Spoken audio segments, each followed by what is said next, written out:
Bonjour à tous, bienvenue au Liberté Living Lab. Je suis Marilène Vicari, je suis la cofondatrice du LLL, le lieu où vous êtes ici.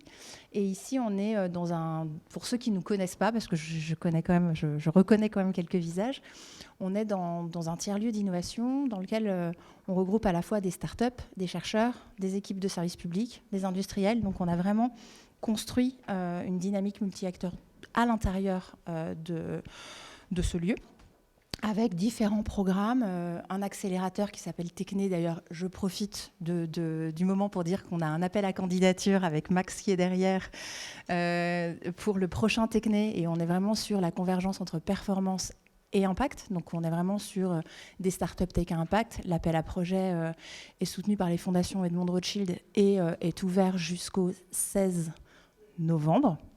Donc n'hésitez pas, soit ça vous intéresse, vous allez sur Techné ou sur Liberté, vous trouverez les infos, soit vous pensez à des gens dans votre environnement, n'hésitez pas à faire passer le petit message.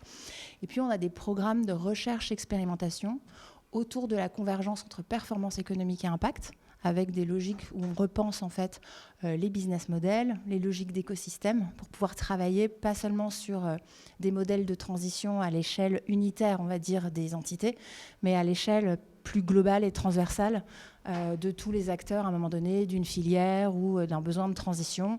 On travaille et on l'applique sur des domaines très variés qui peuvent être la santé, l'agriculture, voilà, dans des environnements qui sont très différents. D'ailleurs, si le sujet vous intéresse, on a d'autres momentum dans l'année. On en a un là en novembre sur la santé, on en a un autre en janvier sur l'agriculture. Et là encore, vous verrez, on n'est pas très loin de ces modèles d'écosystème, de partage, d'ouverture. Peut-être vous dire aussi que pour la journée qui s'ouvre, enfin en tout cas la matinée qui s'ouvre aujourd'hui, ça fait partie d'un programme qui s'appelle Techné Connect et qui a différents formats. Aujourd'hui, on est dans un format un peu long parce qu'on va vouloir entrer en profondeur dans une thématique, la thématique des communs. Pour ça, on a la chance d'avoir avec nous Henri Verdier, ambassadeur du numérique. Je vais le laisser porter et partager, on va dire, la vision aussi du gouvernement, de la France sur ce sujet-là. Et puis ensuite, on aura 3 points et 3 terrains applicatifs. L'un avec Thomas Landrin de chez Joggle, qui, lui, est plutôt sur la dynamique des communs scientifiques. Il vous racontera ce qu'il fait. On a ensuite un projet avec Fabien Guénier du Cybercampus, où là, on est dans une articulation vraiment multi-acteurs avec une entité qui est à la frontière de différentes entités publiques et privées qui se sont réunies autour de ce projet. Et puis, enfin, on aura Nicolas Berthelot de la Fabrique des Géocommuns de l'IGN, pour partager aussi sur un autre terrain de travail. On voit bien que ça s'applique à différents domaines, différents univers, différents environnements, et là, on est dans des modèles aussi d'organisation qui sont très variés les uns des autres, pur étatique, pur privé, mix de tout ça, avec vraiment une intention de partage, d'échange. Donc voilà pour le petit topo introductif. Je vais laisser la parole à Henri Verdier ici, et puis ensuite on enchaînera avec les différentes sessions. Vous dire aussi qu'Aline, qui est là, peut-être fera entre chacune des sessions un petit moment d'échange entre vous. Vous êtes ici tous présents avec des profils différents. Certains viennent de start-up, d'autres d'environnement public, d'autres plus d'acteurs corporate. Ça serait intéressant de se dire à un moment donné ce que vous en retenez, vous, de ce que vous venez d'entendre, avec votre regard à vous, soit de start-upers, entrepreneurs, soit d'acteurs publics, soit de corporate, pour se dire, tiens, qu'est-ce qui m'interpelle à moi, qu'est-ce que ça me donne comme idée. Peut-être que votre voisin, il aura d'autres points de vue, d'autres regards en fait, sur ce qu'il vient d'entendre. Donc, on aura des moments d'échange comme ça après chacune des interventions. Et là, je laisse la parole à Henri Verdier. Merci. Bonjour à tous. Je connais quelques têtes dans la salle, mais pas tant que ça. On n'a pas tant de temps que ça, donc je vais essayer d'être très rapide, surtout si on veut échanger 5 minutes. Donc je m'appelle Henri Verdier, j'ai été plutôt longtemps un entrepreneur dans le numérique. D'ailleurs, pour l'anecdote, parce que ça va nous servir quand on va parler des communs, j'avais fait un très beau logiciel qui s'appelait TD Maths, qui était pour les profs de maths de collège et de lycée. C'était magnifique, c'était le meilleur outil pédagogique qui avait jamais existé, d'après moi. Et puis les profs de maths, ils ont fait un truc qui s'appelait Césamat, où en fait c'était une sorte de banque d'exercices où chacun rajoutait ses propres créations. Et donc c'est la première fois que j'ai découvert les communs, c'est quand ils ont tué mon projet industriel. Parce que finalement, la coproduction par l'ensemble des profs de France était plus puissante et puis, que ce que je pouvais faire en payant deux pauvres auteurs pour faire mon logiciel magnifique. Donc j'ai d'abord été entrepreneur. Et puis j'ai rejoint l'État bientôt 10 ans quand même, pour porter la politique d'ouverture des données publiques, d'open data. Les open data, c'est aussi des communs. J'y ai beaucoup... Voilà. Puis j'ai été nommé directeur de la DINSIC, c'est un peu la DSI groupe de l'État. Et là, j'ai beaucoup travaillé sur le logiciel libre, les communautés de contributeurs. Donc j'ai retouché la question des communs d'une troisième manière. Et désormais, je suis ambassadeur au Quai d'Orsay en charge des affaires numériques. Donc il y a de grandes négociations internationales pour garder une sorte d'équilibre géopolitique autour du numérique. Et je vous en dirai un tout petit mot. Je retrouve les communs aussi parce que je crois que c'est le seul moyen raisonnable de construire une souveraineté numérique européenne. Donc je suis très heureux d'être invité ce matin pour parler de ces sujets passionnants avec vous. Vous avez un panel magnifique, donc c'est tant mieux parce que je ne suis pas obligé de tout vous dire, parce que je sais qu'il y a des gens de très grande qualité qui vont vous parler après. Et Marlène m'a dit, eux, ils raconteront ce qu'ils font, donc tu n'es pas obligé d'être opérationnel.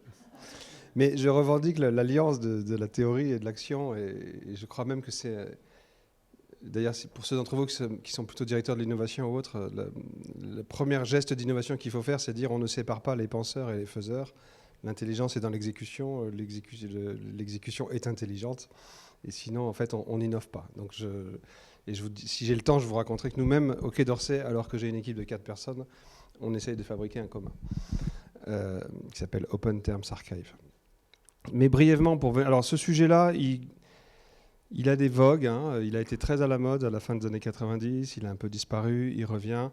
Aujourd'hui, c'est presque trop un buzzword. Donc tout le monde en fait, tout le monde en veut, tout le monde pense que c'est la solution à tout. La fin dans le monde, le réchauffement global, tout ce que vous voulez. Donc il faut se calmer, il faut poser le ballon. Il y a pas le bien et le mal, c'est pas comme ça. Mais en revanche, il y a des logiques d'action, il y a des formes de ressources, il y a des équilibres d'écosystèmes qui peuvent gagner à une sorte de maîtrise, à une appropriation de ces manières-là de travailler. Et c'est ça que je vais essayer de partager avec vous pendant un quart d'heure. Pour ceux de ma génération, j'en vois quelques-uns dans la salle, hein, Laurent. Moi, la première fois que j'ai entendu le mot commun, c'était à cause de ce livre honteux, dont vous connaissez sûrement le titre, qui était La tragédie des communs. Et donc des gens bêta-sous venaient me dire « Ah bah ouais, c'est évident, au Moyen-Âge, qu'est-ce qu'ils étaient bêtes, ils avaient des bois communaux, et puis tout le monde faisait de la surprédation. Et puis un jour, il n'y a plus eu de bois communaux parce que tout le monde était égoïste et personne ne s'occupait du maintien de la ressource commune. Et donc, heureusement, ensuite, on a mis de la propriété privée et chacun a protégé sa forêt et tout s'est bien passé. Et vous savez que c'est faux, en fait. C'est complètement faux. Alors, on avait un premier indice, c'est que Marx avait dit que la phase primaire d'appropriation du capital avait été violente, mais on ne lisait pas trop Marx parce qu'on pensait que c'était... Enfin, seuls les marxistes lisaient Marx. Mais il avait essayé de faire un travail d'historien et il avait montré qu'en Angleterre, le début du capitalisme, au contraire, est fait parce qu'on voulait mettre des ouvriers dans les usines, on a exproprié les gens des communs. Et les grands nobles qui possédaient la terre ont dit non, vous n'avez plus le droit de chasser la perdrix dans la lande, non, vous n'avez plus le droit de ramasser le bois dans la forêt. Si vous voulez gagner de l'argent, vous allez à l'usine. Ça a été violent. Donc en fait, les communs ne sont pas morts de leur belle mort. Ils sont morts parce que quelqu'un a décidé de leur faire la peau. Je parle là des bois communaux. Mais ça c'est Marx, donc on ne le lisait plus trop, mais sinon à la fin des années 90, il y a une dame qui a eu le prix Nobel d'économie pour ces travaux-là, Elinor Ostrom, qui a montré que dans l'histoire de l'humanité, à de nombreuses reprises, il y a eu des communs. Alors ce qu'elle appelait des communs, ça va être ma définition d'ailleurs, c'est des ressources qui sont maintenues par une communauté. Et que ces communs, ils ont traversé les millénaires, alors souvent jusqu'à ce que notre forme à nous d'économie les détruise. Mais par exemple, elle cite la pêche du poisson dans la baie d'Hudson, elle cite l'agriculture sur brûlis en Amazonie, elle cite des endroits.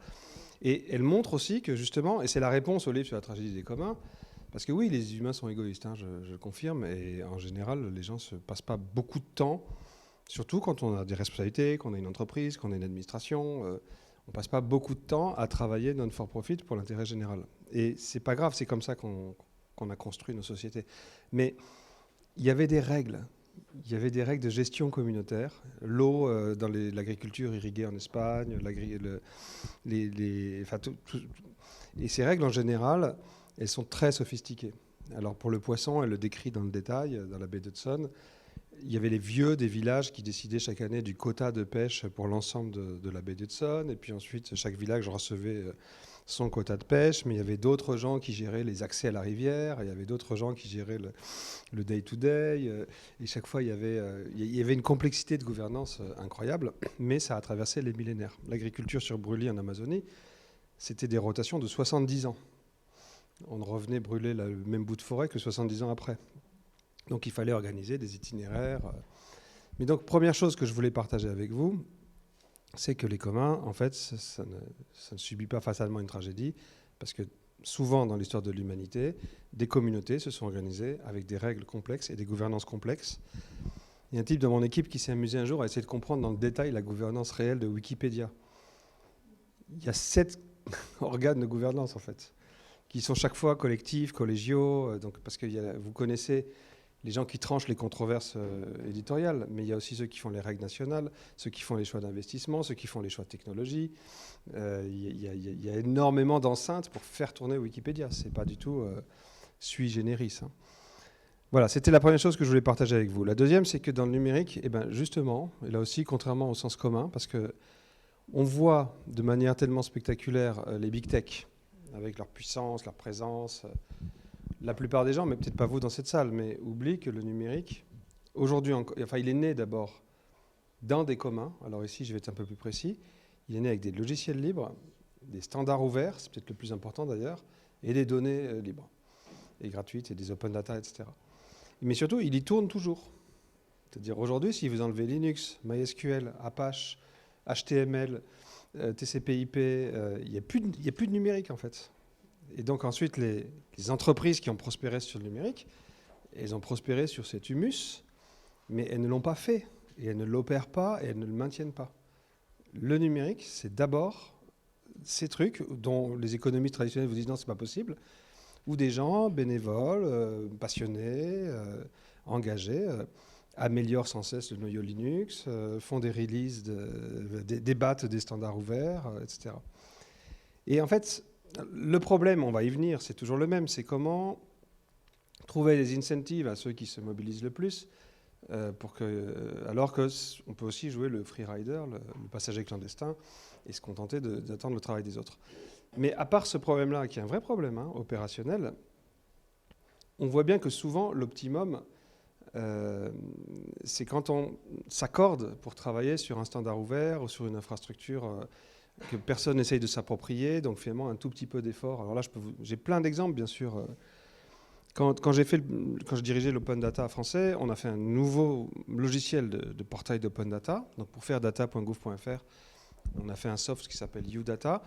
Et Etalab, c'était une toute petite équipe. On était 7, mais j'avais que 2 devs. Donc bon, ça va, ça suffit. Pour faire un gros site web avec une grosse base de données et tout, c'est pas mal, mais si vous y mettez des fonctions sociales, des fonctions de maintenance, des fonctions de modération, des fonctions d'archivage, des fonctions...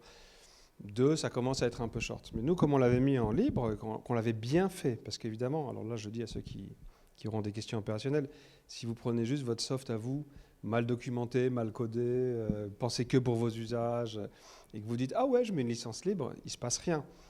Mais si vous le mettez sur GitHub, que c'est bien documenté, que la première fois que quelqu'un vous fait un pull request, vous l'appelez, vous le félicitez, vous le remerciez, et vous faites un commit, et vous le faites savoir, et là, il peut se passer quelque chose. Et donc nous, on a transformé UData en logiciel libre, et 2 ans plus tard, le gouvernement luxembourgeois a décidé de prendre notre truc et a mis 2 développeurs, le gouvernement serbe a décidé de prendre notre truc et a mis 2 développeurs, le Burkina Faso aussi, mais ils n'ont pas mis de développeurs. Et donc, au bout d'un moment, on était une communauté de 7-8 développeurs et j'en payais que 2. Donc, mais on y gagnait tous, parce que moi, j'en avais 7 en payant 2, les Serbes aussi, les Luxembourgeois aussi, et on avait trouvé un meilleur optimum. Comme en ce moment, je travaille beaucoup sur des histoires de standardisation, de relations internationales, j'ai creusé un peu et j'ai découvert que finalement, en fait, la toute première organisation internationale, bien avant l'ONU, bien avant la Société des Nations, alors elle existe encore, aujourd'hui elle s'appelle l'Union internationale des télécoms. Mais l'Union internationale, moi je trouve ça génial. L'Union internationale des télécoms, quelqu'un a une idée de quand ça date ? 1865.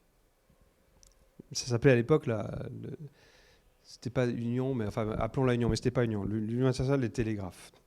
Et des Français, des Belges, des Suisses, des Allemands et des Anglais se sont dit ce télégraphe-là, ça a l'air génial, mais ça serait bien qu'on s'assure qu'on pourra se parler d'un pays à l'autre.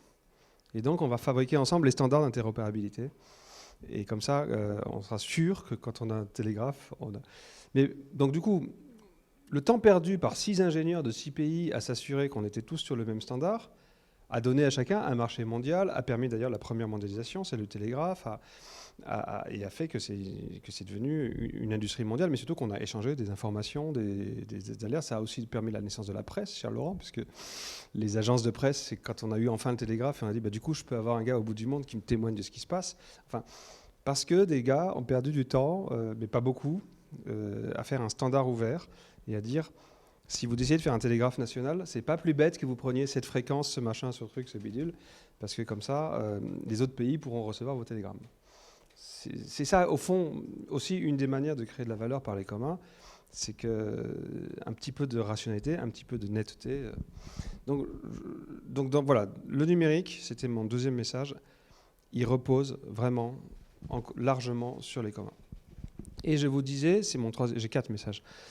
Mon troisième message, c'est qu'on est en train de se rendre compte en Europe, et je dois dire que le Quai d'Orsay y est pour beaucoup, et à l'intérieur du Quai d'Orsay, je suis pour beaucoup de la position du Quai d'Orsay, mais pas tout seul, que là, il y a un chemin très européen. Alors d'abord, parce que je viens de vous le dire, c'est un trip assez européen, finalement, de faire les choses proprement, de les faire de manière ouverte, rationnelle, cartésienne, claire, bien documentée. Et quand on regarde l'histoire du numérique, au fond... Mais 80% des standards ouverts qui font cette révolution numérique, ils sont européens.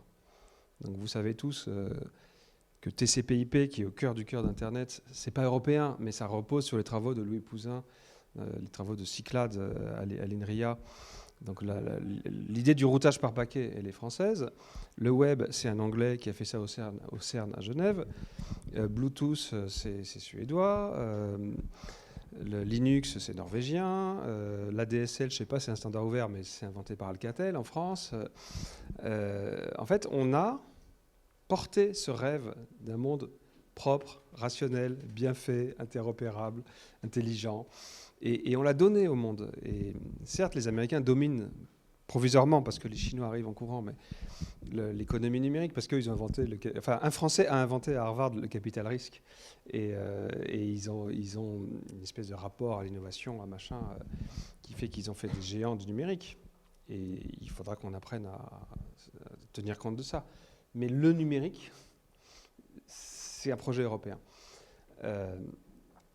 Et ces géants du numérique, moi je leur souhaite le plus grand bien. Je veux dire, on a fait ça pour ça aussi. Quand on a inventé Internet, c'était pour libérer l'innovation, pour que chacun fasse tout ce qu'il veut. Donc c'était aussi pour que des entrepreneurs de talent fassent des aventures industrielles. Mais Facebook, c'est pas le numérique. Facebook, ça s'est posé sur le numérique. Parce qu'en ce moment, je me permets de faire cette petite parenthèse. J'entends beaucoup de gens qui me disent Internet a failli, vous aviez une belle utopie. Et puis finalement, ça tourne mal. Regardez Elon Musk, regardez Zuckerberg. Non, Internet n'a pas failli. Internet était fait pour permettre une innovation radicale, sans permission, sans contrôle central. Elle a eu lieu, au-delà de ce qu'on pensait, et on a fait une faillite de régulation, parce qu'on a vu des entreprises qui ont pris la place qui ne sont pas des entreprises de presse, mais qui ont pris la place sociologique et économique des entreprises de presse. Et on ne s'est pas rappelé que ça faisait 200 ans qu'on savait que la presse, ça avait et des libertés spécifiques et des responsabilités spécifiques, et qu'il fallait s'assurer qu'il y ait une sorte les Américains diraient de fairness, d'éthique, pour des entreprises qui allaient à ce point contrôler notre accès à l'information. C'était une petite parenthèse, mais c'était pour vous dire, au cœur du numérique, il y a quelque chose de très européen déjà, et on peut en être fier, et on peut le revendiquer, et on peut dire on a le droit d'en dire quelque chose. Mais surtout, donc vous entendez comme moi en ce moment une énorme réflexion sur les questions de souveraineté numérique. Et on a raison. C'est-à-dire, c'est vrai qu'aujourd'hui, la Chine ou les États-Unis, s'ils le souhaitent, ils nous ramènent à l'âge de pierre, parce qu'ils nous coupent ils nous coupent les semi-conducteurs, ils nous coupent les puces, ils nous coupent les flux de données. Enfin, ils peuvent. Hein, donc c'est pas comme ça qu'on construit une puissance géopolitique. Donc il y a un premier truc Et puis, mais ça, évidemment, je pense qu'on n'est pas au bord d'un moment de bascule où des gens décident de nous ramener à l'âge de pierre. Mais en revanche, on sent aussi qu'on a une espèce de pesanteur parce qu'on n'est pas assez autonome. On peut prendre la question du cloud, par exemple. Si on est si pénible, nous, les autorités, sur la question du cloud, c'est quand même assez simple. C'est qu'aujourd'hui, n'importe quelle administration américaine peut, sans passer devant un juge, prendre les données privées ou les données publiques qui sont sur un cloud d'une boîte obéissant à la juridiction américaine. C'est comme ça. On a beau vous dire c'est pas vrai, il n'y a plus le Patriot Act, c'est juste comme ça. Si vous posez vos données sur un cloud américain, le FBI, la CIA, la NSA, mais même le Department of Justice, etc., peuvent les voir. Et nous considérons en plus qu'ils n'apportent pas la protection des données personnelles qui est le standard européen de privacy. Mais je pense que sur les données non personnelles, il faut faire attention aussi. On a des preuves nombreuses de moments où la CIA a donné à Boeing les réponses d'Airbus à l'appel d'offres pour favoriser Airbus. Enfin, ça existe quand même. C'est nos amis, c'est nos alliés. Mais enfin, ils défendent leurs intérêts avec une vigueur qui est un peu forte quand même. Donc, il y a une espèce d'emprise là, et on ne s'en sort pas parce que, fondamentalement, Amazon, en gros, ils hébergent dans leur cloud pratiquement autant de données que toute l'Europe si on s'y mettait tous en même temps. Et donc, ils atteignent des économies d'échelle et des taux de marge où il faudrait une décennie au moins pour qu'un géant européen atteigne les mêmes échelles. Mais donc, vous voyez, cette emprise, elle est aussi plus fine dans du quotidien, ou alors, vous voyez bien, l'absence d'un grand réseau social européen fait qu'on se tape des Trumpistes, des complotistes, et des règles de modération bizarres. Comme ma fille de 15 ans m'a dit un jour, c'est quand même bizarre ce réseau social où ils interdisent les Kinder Surprise parce qu'on pourrait étouffer un gamin, mais en revanche, on peut vendre une Kalachnikov parce que ça, c'est le deuxième amendement et il ne faut pas déconner. Voilà, les Kinder Surprise sont trop dangereux, mais pas les Kalachnikov, quoi. Donc en fait, il y a aussi une emprise. Donc on a, je n'élabore pas plus, un vrai enjeu de souveraineté. Et face à cet enjeu, moi, ça m'a toujours étonné d'ailleurs, depuis 15 ans que je suis dans ces métiers. Chaque fois, il y a quelqu'un qui lève le doigt et qui dit on n'a qu'à faire. Donc il y a un grand monopole américain, bientôt chinois, très encombrant, et quelqu'un lève la main et dit on n'a qu'à faire un monopole européen. Alors d'abord, c'est un peu bizarre parce qu'en fait, en général, on rate. Et pour des tas de raisons dont on pourrait parler, mais on n'aura pas le temps. Mais en gros, on rate parce que c'est pas comme ça qu'on innove. C'est pas parce qu'un ministre ou un président dit il me faut une industrie du cloud, met 300 millions d'euros sur la table, appelle le corps des mines, recrute 25 ingénieurs, ou 250 ingénieurs, ou 2500 ingénieurs, et se foncent dans le truc. Toutes ces boîtes, elles sont nées au fond avec une philosophie qui sont les méthodes agiles. C'est 1, 2, beaucoup. Je trouve un client, je le sers, je le satisfais, j'itère, j'améliore, je regarde ce qui se passe, je continue à itérer. Et puis dans un écosystème darwinien, où il y en a 1000 qui partent, il y en a un qui réussit. Ce n'est pas un grand Sachem qui sait tout et qui a tout planifié et qui dit maintenant il me faut 300 millions et j'y vais. Ça ne s'est jamais passé comme ça dans le numérique. Donc en fait, 1, on rate, mais 2, moi j'ai toujours été un peu étonné en disant c'est bizarre quand même, on n'aime pas les monopoles, on trouve un monopole étranger, et on rêve de mettre un monopole français à la place. Et comme moi je suis opérationnel aussi, comme j'étais le DSI de l'État, franchement, être dans une dépendance envers Microsoft ou une dépendance envers Thales, pour moi c'est pareil en fait. C'est une dépendance. Et donc je me suis toujours dit, mais pourquoi on ne rêve pas d'un monde où il n'y a pas de monopole?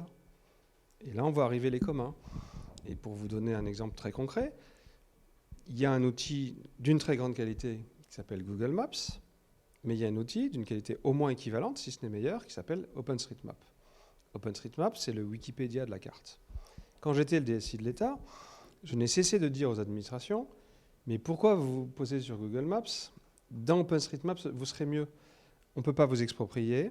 Si les données sont imparfaites, vous les améliorez vous-même. Amusez-vous à aller voir sur OpenStreetMap. Cherchez, zoomez sur le Quai d'Orsay, vous verrez bureau de l'ambassadeur pour le numérique. Parce qu'on a mis l'emplacement de notre bureau sur la carte. Alors c'est un gadget, c'est pour rire. Mais un jour ou l'autre, vous serez dans Uber, vous voudrez venir me voir et vous mettrez bureau de l'ambassadeur pour le numérique dans Uber et il va trouver parce qu'ils prennent la carte OpenStreetMap. Donc alors là, on rigole, mais par exemple, pour les services d'urgence de secours des SDIS dans les territoires, pouvoir améliorer même la carte quand ils viennent de découvrir que le pont est trop fragile pour faire passer le camion, ou que tout d'un coup, ou que provisoirement pendant 15 jours il y a un sens unique dans cette rue-là, ça peut sauver des vies, quoi. Et c'est les gens du terrain qui le voient et qui peuvent améliorer ça. Donc je leur disais, OpenStreetMap, vous êtes plus autonome, vous pouvez contribuer, la formation peut être plus précise, et personne ne vous expropriera jamais. Et on me dit, ouais, bon, d'accord, mais enfin, Google, ça marche. En juillet 2018, Google a changé les tarifs de son API d'information géographique. Alors, je dis souvent, et ils me le reprochent, que pour certains utilisateurs, ça a coûté 100 fois plus cher. Ils me disent, oui, mais c'est compliqué, on a changé les catégories, on a changé les... Mais je persiste à dire que pour certains utilisateurs, ça a coûté 100 fois plus cher. Pour d'autres, c'est devenu gratuit. Enfin, ils ont... Et moi, j'ai vu concrètement des sites de sous-préfecture, sites d'information routière pour dire si les routes étaient enneigées, qui ont fermé parce que les gars, ils pouvaient payer 50... Enfin, ils avaient budgété 50 € par an, mais pas 5 000 € par an. Et dans une sous-préfecture, on ne trouve pas 5 000 € comme ça. Et on a vu fermer des sites parce que les gens étaient tapés dans l'API Géo de Google Maps. Et je leur ai dit, je vous l'avais dit, pourquoi vous n'êtes pas posé dans un commun? Et donc, à travers cet exemple-là, vous voyez que si on appelle souveraineté une sorte d'autonomie stratégique, on ne m'oblige pas à faire ce que je ne veux pas, on ne peut pas me débrancher, on ne peut pas m'exproprier, on ne peut pas multiplier les tarifs par 100. Les communs, c'est un vrai objet stratégique. C'est un objet qui permet de... C'est un objet géopolitique presque, c'est un objet qui ne nous donnera pas l'hégémonie. L'Europe ne fera pas plier le monde en disant vous allez faire comme j'ai décidé, mais personne n'aura une hégémonie sur nous. Et il y a vraiment un chantier là, une prise de conscience qu'on travaille beaucoup en diplomatie, parce que je pense que c'est... Et d'ailleurs, les économistes, vous le théoriserez mieux que moi, ils vous diraient, si vous voulez être autonome, voilà, on ne vous oblige pas à aller là où vous ne voulez pas. Au fond, il n'y a que 3 chemins. Le premier, c'est que vous savez tout faire vous-même, et vous faites une intégration verticale. Vous êtes en autarcie, vous êtes peinard. En général, on reste petit quand même, donc ce n'est pas l'optimum. Enfin, ça marche. Le deuxième, c'est quand il y a un vrai marché, mais un vrai marché, avec une vraie concurrence ardente, qui finit par atteindre des prix où il n'y a pas d'effet de rente, où il n'y a pas de domination. Et malheureusement, dans le numérique, en général, c'est encore un peu trop oligopolistique. Et comme c'est les effets de réseau, ou le winner takes all, donc sur le cloud, sur un certain nombre d'industries, il y a 2-3 acteurs majeurs, parfois il y en a un seul, et donc en fait il a des effets de rente. Donc si on arrivait à avoir un vrai marché, s'il y avait 50 offreurs de cloud, tous de taille comparable, avec des règles de migration faciles d'un cloud à l'autre, il n'y aurait pas de sujet. Ça serait un marché comme pour acheter des tables et des chaises pour équiper le Liberty Living Lab. J'ai jamais dit qu'il fallait un commun des tables et des chaises. Je suis en retard, ça? Oui, j'ai presque fini. Mais la troisième solution, c'est les communs. C'est-à-dire que c'est là, vous êtes dans un endroit où vous avez une expérience raisonnable qu'on ne peut pas vous exproprier. Vous pouvez contribuer vous-même pour améliorer et faire ce qui vous manque. Je vais vous donner un secret qui n'est pas un secret d'État. Le service de protection des personnalités à l'Élysée, il travaille sur OpenStreetMap et pas sur Google Maps, quand il calcule l'itinéraire du président Macron. Mais c'est parce qu'en fait, il sait que s'il travaille sur Google Maps, donc déjà, les Américains savent l'itinéraire du président Macron, mais peut-être pas mal d'autres services aussi. Et comme OpenStreetMap, c'est un logiciel libre, ils l'ont hébergé en local. Donc ils travaillent sur leur version d'OpenStreetMap et dans une machine qui n'est pas sur le réseau, et donc ils savent que personne n'est en train de les espionner. Et donc ils considèrent qu'ils sont plus en sécurité parce qu'ils ont pu faire cette version locale. Du coup, ça y est, on a bouffé la demi-heure. La quatrième idée que je voulais partager avec vous, puisqu'il y a ici beaucoup de gens qui sont opérationnels, qui sont acteurs, qui sont directeurs de l'innovation, c'est que c'est aussi un levier d'action concrète extrêmement puissant. Alors j'ai fait, à condition qu'on accepte d'entrer dans la logique de ces communautés-là, de comprendre les règles du jeu. Et les règles du jeu, c'est assez simple, c'est la communauté peut me donner beaucoup, mais globalement, il faut que je donne quelque chose à la communauté. Et ce qui parfois, pour les administrations qui sont là, peut être un peu compliqué parce qu'on a du mal, nous, à se dire je paye un agent public pour aller faire des trucs marrants avec des gens marrants dans une communauté un peu anarchiste et où il obéira non pas à sa hiérarchie mais à la décision collective de la communauté. En plus, c'est des communautés qui ont des règles et l'une d'entre elles, c'est que parce qu'il y a une sorte de besoin de redevabilité, on signe son travail. Et souvent, j'ai dit tout à l'heure qu'il fallait des petits incentives. Devenir une star dans ces communautés, être un contributeur du noyau Debian, etc. C'est ça le Graal, en fait. C'est un des moteurs des gens. Or, l'administration, elle n'aime pas trop que les agents publics la ramènent, qu'ils aillent signer leur truc, qu'ils disent c'est moi qui l'ai fait. Et donc, il faut qu'on apprenne. Bon, j'imagine que dans le secteur privé, on peut avoir le même genre de difficultés. Donc, bien sûr, c'est un petit peu un changement culturel. Il faut apprendre à travailler d'une manière différente, dans des endroits différents, mais toujours avec cette espèce de grande idée. En fait, comme c'est un projet communautaire géré par une communauté, il faut que je fasse vraiment partie de la communauté. Et on ne fait pas vraiment partie de la communauté si on est assis aux côtés en cherchant des opportunités et en ne payant rien. C'est d'ailleurs pour ça que certains l'ont peut-être lu à droite à gauche. Je reviens au chapitre d'avant sur la souveraineté en diplomatie.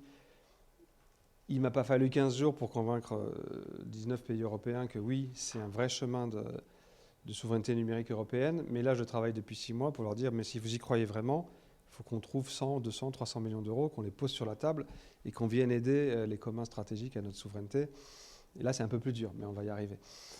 Et à la taille d'une organisation, c'est pareil. Et donc, je vous disais, le premier effet facile, c'est que... Enfin, d'abord, moi... Enfin, je le faisais d'ailleurs... Je l'ai fait toujours en tant qu'entrepreneur. Premièrement, quand les gars me disent « on va réinventer l'eau tiède », je leur dis « montrez-moi que vous avez vérifié s'il n'y a pas un logiciel libre qui répond à votre solution. » Vous pouvez très bien m'expliquer que non, ça ne marche pas, vous préférez du propriétaire, vous préférez le faire vous-même, mais prouvez-moi que vous avez testé les logiciels libres qui existent. C'est un truc tout con. Deuxièmement, quand on peut créer des zones de coopération plus ou moins grandes, vous vous rappelez de l'exemple que je vous ai donné du portail d'Open Data, finalement, si on peut être 3 pays qui payons chacun 2 développeurs au lieu d'être 3 pays qui payons chacun 6 développeurs, tout le monde y gagne. Et il y a plein d'endroits où on peut créer un optimum comme ça sur des couches d'infrastructure. Et je vais peut-être terminer avec ça. Mais la dernière chose quand même que je voulais vous dire, c'est qu'en général, par ailleurs, comme c'est des gens déjà contraints et forcés, comme il faut coopérer avec des gens qu'on ne connaît pas à l'autre bout du monde, en général, c'est aussi des amoureux du beau code, c'est aussi des amoureux de trucs bien documentés, c'est aussi des gens qui se préoccupent de la reprise, de l'interopérabilité effective, etc. Donc moi, j'ai toujours trouvé qu'injecter une dose de commun, d'open source, de travail avec les écosystèmes, partout où j'ai travaillé, ça mettait aussi une rigueur et une exigence, et une qualité de code et une qualité d'impact. Il y avait de toute façon besoin, je pense, dans n'importe quelle équipe de taille critique, d'avoir un pied dans ces trucs-là. Je termine peut-être avec 2 micro-exemples, je vais les faire très vite. Il y a 15 ans, je présidais un pôle de compétitivité qui s'appelait Cap Digital, qui s'appelle toujours Cap Digital, qui est toujours magnifique, qui n'est pas loin, qui a 1000 startups. Et on avait observé qu'en France, il y a 2 écosystèmes qui sont assez incroyables. L'un, c'est les boîtes de jeux vidéo. On a 40-50 studios de jeux vidéo qui sont de classe mondiale. L'autre, c'est les effets spéciaux pour le cinéma. Mais finalement, ils avaient le même problème, c'est que c'était des troupeaux de chats. Donc, ils étaient tous en concurrence les uns avec les autres, ils ne coopéraient jamais. Et donc, ils n'arrivaient pas à avoir la masse critique pour gagner des grands appels d'offres. Et donc, on avait beaucoup d'argent de l'État. On a dit à ces 2 écosystèmes, si vous vous regroupez pour faire ensemble... Alors, dans ces 2 industries, que ce soit le jeu vidéo ou les effets spéciaux pour le cinéma, le back-office coûte plus de la moitié du produit, en fait. Donc, le moteur d'édition d'un jeu vidéo, c'est plus de la moitié du coût d'un jeu vidéo. Donc, on leur dit, vous savez, vous pouvez très bien être compétiteurs entre vous sur le design, le graphisme, l'expérience utilisateur, le gameplay, et coopérer, en fait, sur la couche basse. En fait, ça vous divise vos coûts par 2 à tous. Vous continuerez à vous battre avec acharnement, mais ça se coûtera 2 fois moins cher. Et on leur a dit, si vous vous regroupez pour faire votre éditeur de workflow, votre gestionnaire, votre moteur de jeu, on paiera la moitié. Et donc, dans les 2 cas, c'est parti. Ils ont conçu ensemble. Donc, on avait des plateaux techniques avec 40 ingénieurs qui venaient de 40 boîtes. Et notamment, alors je vais prendre l'exemple des effets spéciaux pour la filière image. En fait, ce qu'on n'avait pas forcément prévu, c'est que donc d'abord, ça a baissé leur coût de production substantiellement, puisque du coup, en plus, là, ils avaient largement divisé leurs coûts en les mutualisant, et en plus, l'État payait la moitié. Mais surtout, ça les a rendus interopérables, puisqu'ils travaillaient tous dans le même socle. Donc, ils ont pu assez facilement se regrouper pour répondre ensemble à des appels d'offres. Et je vais vous dire un truc dont on est assez fiers. Le seul pays du monde où Universal a sous-traité des longs métrages, c'est la France. Moi, moche et méchant, ou le Lorax, je ne sais pas si vous avez vu un de ces deux films, c'est fait à Paris, intramuros, sur ce back-office. Et on est le seul pays du monde qui a atteint la taille critique pour dire à Hollywood, file-moi ton long métrage, je le fais entièrement. Parce qu'on avait ce back-office partagé. Le dernier sujet, là, c'est peut-être plus un appel à la mobilisation si ça intéresse des gens. Nous, au Quai d'Orsay, en ce moment, mon sujet à moi, c'est de rééquilibrer les rapports de force internationaux et entre le secteur privé, le secteur public, les États, etc. Je vous passe toutes les étapes du raisonnement, mais nous fabriquons nous-mêmes un commun avec une aventure qui est en train de prendre, c'est l'Open Terms Archive. Vous pouvez chercher Open Terms Archive en ligne, vous le trouverez. L'idée, c'est que je veux qu'on comprenne les CGU des boîtes, je veux qu'on comprenne dans quel sens elles évoluent, je veux qu'on sache si elles respectent la loi, je veux qu'on sache si ça contourne la loi, je veux armer les associations de consommateurs, les régulateurs, les législateurs, mais aussi les boîtes elles-mêmes. Et donc c'est assez simple, c'est une base de données de toutes les conditions générales d'utilisation de tous les services numériques et de leurs évolutions toutes les 4 heures. Et après, sur ce cœur, on peut fabriquer des tas de services. Le plus simple et le plus basique, c'est de dire montrez-moi les corrections qui ont eu lieu dans telles conditions générales d'utilisation depuis 6 mois, depuis 1 an, depuis 3 ans, sur telle période, etc. Mais on peut en inventer plein d'autres. Et on l'a fait un peu comme je vous raconte. Donc j'ai commencé avec 2 développeurs. On l'a bien mis sur GitHub, on a expliqué. Et aujourd'hui, on a 3 ONG, 2 universités et une première entreprise qui sont venus nous travailler avec nous. Une des ONG, c'est ceux qui faisaient TOSBAC, je ne sais pas si vous connaissez, Terms of Service You Didn't Read, TOSDR. Et en fait, eux, ils le faisaient un peu à la mano depuis déjà 10 ans. Et ils nous ont dit, mais finalement, votre back-office, c'est pas mal. On va s'en servir. Alors, j'ai dit, super, bienvenue. Ils ont dit, mais est-ce que ça vous dérange si on met toutes nos archives chez vous? Parce que sinon, c'est le bordel. On ne va pas travailler dans 2 systèmes. On a dit, ça ne nous dérange pas. C'est ce qu'on rêve depuis le début. Donc, et voilà, on a closé un premier partenariat. On a la Commission européenne qui, après le texte, pas le DSA, mais le précédent, s'est retrouvé à devoir réguler 350 boîtes et voir si elles respectaient nos textes. Et donc, elle nous a demandé si on pouvait rajouter un petit add-on pour ses propres besoins. On a dit d'accord, mais alors le add-on, c'est toi qui le payes. Et donc, on a trouvé des sous. Enfin, et puis, ça grossit, ça grossit. Et mon rêve, justement, c'est d'en faire un vrai commun. C'est-à-dire que j'aurais réussi le jour où ça ne sera plus une propriété de l'État, ce truc, mais ce sera gouverné par une communauté de contributeurs. Mais une fois encore, je vous ai dit, il ne faut pas être fou et naïf. J'attends de voir des vrais contributeurs pour dire hey mec, est-ce que tu veux partager le pouvoir? C'est pas parce que quelqu'un va se pointer et dire j'adore ce que vous faites que je vais lui dire je te donne un siège au conseil d'administration. Et il faut quand même construire ces trucs-là patiemment. On ne construit pas une communauté par décret. Voilà, merci beaucoup.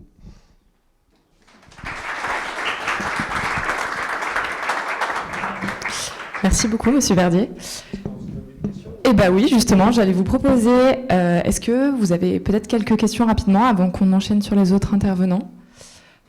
Auquel cas, je passe le micro à Julienne.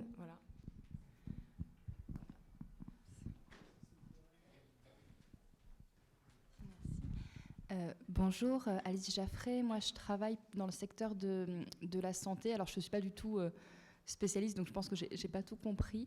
J'avais une question. On a un hôpital là, qui s'est fait hacker récemment, le Sud francilien, parce que tout le monde est un peu au courant, où du coup, il y a eu des données patients sur le Darknet. Ça a vraiment été une catastrophe. Est-ce que ce sujet des communs, ça pourrait répondre à certaines de ces problématiques, sachant que, j'imagine que vous êtes au courant, mais dans les hôpitaux, on a plein de logiciels plus ou moins interopérables, dès qu'ils nous viennent directement des constructeurs biomédicaux, dès qu'on a développé maison, et puis d'autres plus ou moins intégrés. Bon, je pense la première réponse est plutôt non. Enfin, vous pouvez avoir des failles de sécurité dans des communs ou des failles de sécurité dans les logiciels propriétaires. Moi, à titre personnel, maintenant, je suis en train de devenir un vieux con parce que j'ai créé ma première boîte Internet en 1995. Donc, parfois, je trouve que le monde d'avant, où on connaissait son code parce qu'on pouvait le lire, on savait ce qu'il faisait, on faisait à l'économie, on essayait d'avoir une informatique un peu frugale, on était fiers quand on arrivait à compacter un code. Il était plus net et y compris plus sécure que ce monde où on vous dit c'est pas grave, allume une blockchain, prends des fonctions dans le cloud, t'as pas besoin de savoir où elles sont ni ce qu'elles font, l'important c'est que ça marche, copie-colle, tout ça. Donc je trouve que quand même les communautés du libre et des communs, en vérité, nous mettent, disons, sur un sol un peu moins meuble. Je vous raconte une petite anecdote là-dessus. On a fait pour l'État une messagerie instantanée sécurisée, donc ça s'appelle CHAP. Donc c'est un messenger, hein, un WhatsApp, un Signal, un Telegram, mais à nous, et hébergé sur nos machines. Et on l'a fait en partant d'un logiciel libre génial qui s'appelle Matrix Riot, qui est génial parce qu'il marche bien, parce qu'il est sécurisé bout en bout, etc. Mais aussi parce qu'il part de l'idée, pensez à ça quand même, que c'est bizarre quand même que quand on est dans WhatsApp, on puisse parler que à WhatsApp. Imaginez un monde où si vous avez un Gmail, vous ne pouvez pas écrire à des gens qui ont un Hotmail, et si vous avez un Hotmail, vous ne pouvez pas écrire un Yahoo Mail. Et ben, ils nous ont fait ça avec les messageries. Et il n'y a pas de raison en fait. On pourrait parfaitement avoir un monde interopérable, etc. Et donc eux, ils ont fait un standard d'interopérabilité. Il y a déjà plusieurs éditeurs de... Donc c'était un candidat parfait pour équiper l'État, chiffré bout en bout, intelligent dans la politique qu'il porte, et on pouvait l'héberger sur nos serveurs. Mais on s'est dit quand même avec l'ANSSI, on va quand même éditer le code et enlever toutes les lignes dont on n'est pas sûr vraiment de à quoi elles servent. Et en fait, parce que bon, c'est comme le vivant, vous savez, le vivant, il embarque des fonctions. Par exemple, vous avez encore un appendice qui parfois vous donne l'appendicite, parce qu'il fut un temps où nous étions des rongeurs et on devait digérer la cellulose et on avait un organe dédié à la digestion de la cellulose. Maintenant, on ne mange plus de... enfin, je ne crois pas que vous mangez de copeaux de bois pour vous nourrir. Mais du coup, on a toujours l'appendice et des fois, ça fait une appendicite. Ben, le code, c'est un peu pareil. Et quand on a fini le travail d'audit du code, on avait enlevé les 2/3 des lignes de code. Et CHAP, il marche toujours très bien. Et certaines, c'était des vieux trucs, on se synchronisait avec une horloge. Donc, même dans le libre, hein, cette culture du copier-coller, du je prends un truc, ça a l'air de marcher, je prends la fonction d'enrôlement, elle peut être dangereuse. Mais voilà. Donc, ma réponse, c'est il n'y a pas de corrélation directe. À titre perso, je trouve qu'il y a quand même un peu plus une culture du beau code et de l'économie de moyens dans ces communautés-là. Mais c'est personnel. En tout cas, moi, je me sens toujours plus à l'aise. Puis moi, en fait, c'est facile. Quand on me vend un truc et qu'on me dit, tu n'as pas le droit d'ouvrir le capot, tu n'as pas le droit de comprendre comment ça marche, et si ça ne marche pas bien, tu n'as pas le droit de l'améliorer, j'aime pas. Ça me met mal à l'aise, ça me rend nerveux, en fait. Voilà.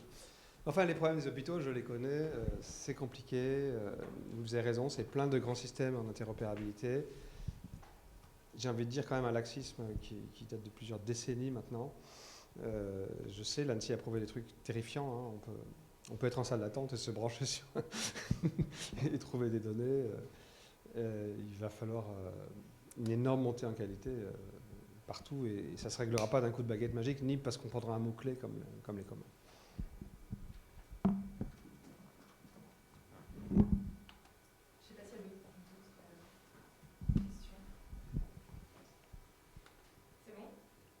S'il n'y a pas d'autres questions, je dis juste en matière de santé, précisément c'est un des endroits où cette question des communs, mais sur un autre aspect, elle est particulièrement intéressante. La somme de ce que vous savez dans les hôpitaux, c'est-à-dire des savoirs accessibles dans les systèmes d'information, est en fait aussi un savoir de biologie, de pharmacologie, de machin incroyable. Pensez juste à la base SNIRAM. Donc, la CNAM a la base de données de toutes les ordonnances qui ont été faites depuis 70 ans. Alors en vrai, ils effacent, mais ils gardent un truc pour faire de la statistique. Donc ils gardent 20 ans, puis après ils gardent 1%, mais avec un échantillon statistique. En fait, dans cette base de données-là, il y a probablement 1000 médicaments géniaux à trouver. On pourrait découvrir que le gars qui avait des migraines à l'âge de 20 ans et qui prenait telle molécule, il a moins Alzheimer 30 ans plus tard que les autres, et que peut-être cette molécule, elle a un effet préventif. Vous voyez, il suffirait de faire des bonnes statistiques. Et tout le monde le sait, ça. La vraie question, c'est comment on le fait dans une protection de la vie privée. Donc ça, c'est dur.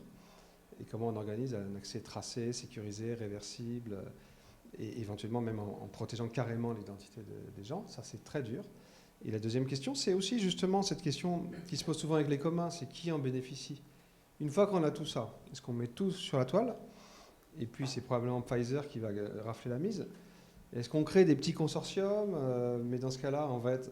Enfin, nous, les gens de l'Open Data, on n'adore pas les petits consortiums parce que ça refait de l'exclusion, du monopole, de la rente, etc. Est-ce qu'on arrive à fabriquer un commun pour la recherche, mais en ayant bien réfléchi à qu'est-ce qu'on transforme en commun et qu'est-ce qui peut se privatiser? Ça peut être mon mot de la fin. Aujourd'hui, quand vous achetez une molécule Pfizer, vous les payez, c'est normal aussi, ils ont investi 1 milliard, ils ont un brevet, et s'ils n'avaient pas une espérance de gain, ils n'investiraient pas 1 milliard.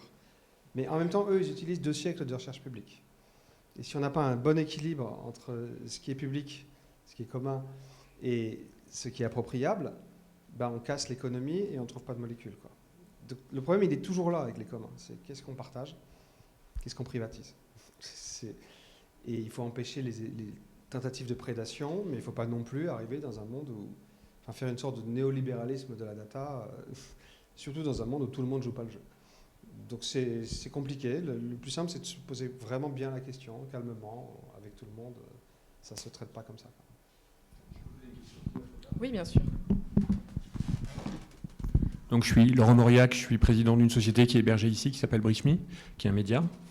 Ma question, c'est est-ce qu'il n'y a pas un obstacle au développement des communs qui est en fait l'effet de réseau, c'est-à-dire quand il y a un système qui est mis en place par le privé et qui démarre très fort, est-ce qu'après, même s'il y a des solutions à base de communs qui peuvent être plus performantes et plus, plus efficaces, le fait de partir après fait qu'il y a un retard qui n'est pas rattrapable, c'est-à-dire c'est ce qu'on a vu avec les réseaux sociaux par exemple, où très vite il y a des sociétés qui sont implantées.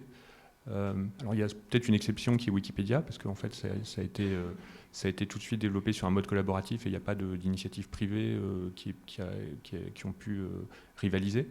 Mais est-ce qu'il n'y a pas cet obstacle qui fait qu'après c'est très très dur de refaire le retard? Oui, bien sûr. Comme je disais tout à l'heure, d'abord on dit les communs comme... Alors moi j'appelle commun donc une ressource qui est gouvernée par ceux qui la produisent. Mais là-dedans on voit qu'il y a des familles de trucs. Il y a des logiciels libres. Et dans le logiciel libre, déjà, il y a 2 familles, parce qu'il y a quelques logiciels libres géniaux, mais qui sont faits par une boîte de prod d'édition logicielle. Et il y a 4 corps développeurs. Et ils cherchent un business model fondé sur donc pas fondé sur la vente d'une licence logicielle. Et puis, il y a des grands logiciels libres avec plein de contributeurs, comme Linux, etc. Donc déjà, ça ne se traite pas pareil. Je trouve qu'il y a encore de la place pour créer un éditeur logiciel avec une philosophie libre, si tu trouves une niche de marché où il n'y a rien. En revanche, aujourd'hui, même si quelqu'un voulait détrôner Linux en disant j'ai une meilleure idée, il aurait du mal parce qu'effectivement, il y a des effets de position. Il y a des communs qui sont des grands trucs contributifs comme Wikipédia. Ça, moi, j'en ai fait naître et j'en ai vu naître beaucoup. En fait, parce que c'est pas très dur. Tu commences avec 100 contributeurs, ça marche, ça intéresse des gens, ils trouvent ça cool. Donc, les Français, par exemple, on a fait Open Food Facts. Parce que forcément, nous, la bouffe, c'est important. Je ne sais pas si vous connaissez Open Food Facts, c'est un truc génial. Où sur n'importe quel produit alimentaire, vous voyez l'origine exacte de chaque composant. Donc j'ai découvert que le rose des fraises Haribo, ça vient d'un coquillage indonésien qui a été écrasé. Donc ça documente tout ça. Mais là, ils ont commencé à 15, et puis ça a grossi, puis après ils ont dit maintenant il faut faire une version en anglais, puis maintenant il faut faire une version en allemand, puis après ça fait boule de neige, quoi. Donc là aussi, parce qu'il y a des trous de marché. Bon, les standards, c'est quasiment que de la politique. Tu prends ton bâton de pèlerin, tu vas dire, regarde, vous savez quand même, on aurait un meilleur optimum si on tombait d'accord pour être interopérable. Allez, venez, soyez sérieux. L'industrie a quand même une petite culture de ça. Il y a eu des grandes histoires de standards en France. Vous vous rappelez, PAL, SECAM, le GSM. Donc dans les télécoms, on connaît ça par cœur. Voilà, donc en fait, ça dépend. Et là, tu es en train de parler, toi, de ce qui nous préoccupe tous en ce moment, c'est les réseaux sociaux. Mais la question n'est pas uniquement en termes de commun. Effectivement, ceux-là, ils ont capturé des utilisateurs. Ils les ont enfermés en plus dans leur stratégie. Comme ces très grandes boîtes-là, Pierre Bélanger les appelle des info-réseaux-logiciels. Enfin, ils peuvent faire du dumping durable parce qu'ils te vendent du device, du réseau, de la pub, de la musique. Donc ils peuvent perdre sur une activité entière pour se refaire sur l'autre. C'est très compliqué à déboulonner. Il y a des chiffres amusants quand même, mais je ne sais pas encore ce qu'on va en déduire. Comme vous le savez tous, je pense que vous l'avez entendu dire, il y a un certain nombre de gens qui fondent beaucoup d'espoir sur une autre logique de réseaux sociaux qui s'appelle Mastodon. Mais justement, ce n'est pas un réseau social. Au fond, Mastodon, là où je vous parle, c'est 6500 réseaux sociaux, 6500 instances qui se parlent les uns aux autres, avec 6500 administrateurs. Et Mastodon, c'est né il y a 6 ans. Nous, on est le premier pays qui avait fait une instance Mastodon il y a 5 ans. Mais après, mon successeur l'a fermé. Et il y a 3 semaines, c'était 500 000 utilisateurs, ce qui est quand même pas beaucoup. Et aujourd'hui, c'est 1 million d'utilisateurs, parce qu'il y a 500 000 personnes qui ont quitté Twitter, ou pas quitté d'ailleurs, mais qui ont ouvert un compte Mastodon. Donc on va voir si c'est juste un petit bloup ou s'il y a quelque chose qui démarre. Mais parfois, c'était juste pour dire les circonstances. Enfin, tu pousses tranquillement, il y a les petites forces, puis tout d'un coup, il y a le petit séisme qui fait pchit, quelque chose se passe. Il s'arrête le séisme. Il y a la même chose pour WhatsApp et Signal, par exemple. Quand les gens ont quitté, Oui. ils ont dit WhatsApp, on prend nos données, on va tous sur Signal, ça faisait quoi 2 mois. Oui, mais par exemple, si on prend cet exemple-là, c'est aussi parce que Facebook avait dit, moi j'ai quitté WhatsApp à ce moment-là, je vais utiliser les données WhatsApp pour éduquer mes IA de placement publicitaire. Et j'ai dit, bon, je m'en vais. Et puis après, quelqu'un leur a dit, tu sais, il y a un RGPD en Europe, et si tu fais ça, t'es mort. Et ils ne l'ont pas fait. Donc en fait, les gens sont partis sur la menace. Et là, Musk, moi j'ai quand même l'impression qu'il ne contrôle rien. Que là, il vient de découvrir qu'il est en train de perdre tous les annonceurs. Vous avez peut-être vu l'info de ce matin, c'est qu'ils sont en train de rappeler les gens qu'ils ont virés lundi et que les gens disent va te faire foutre. Donc on va voir, mais peut-être qu'il va juste reculer en disant finalement j'ai dit n'importe quoi et que Twitter va continuer tranquillou, mais peut-être aussi qu'il va le transformer en réseau social d'extrême droite et que les gens vont se barrer parce que ce sera épuisant, quoi. Donc on ne sait pas.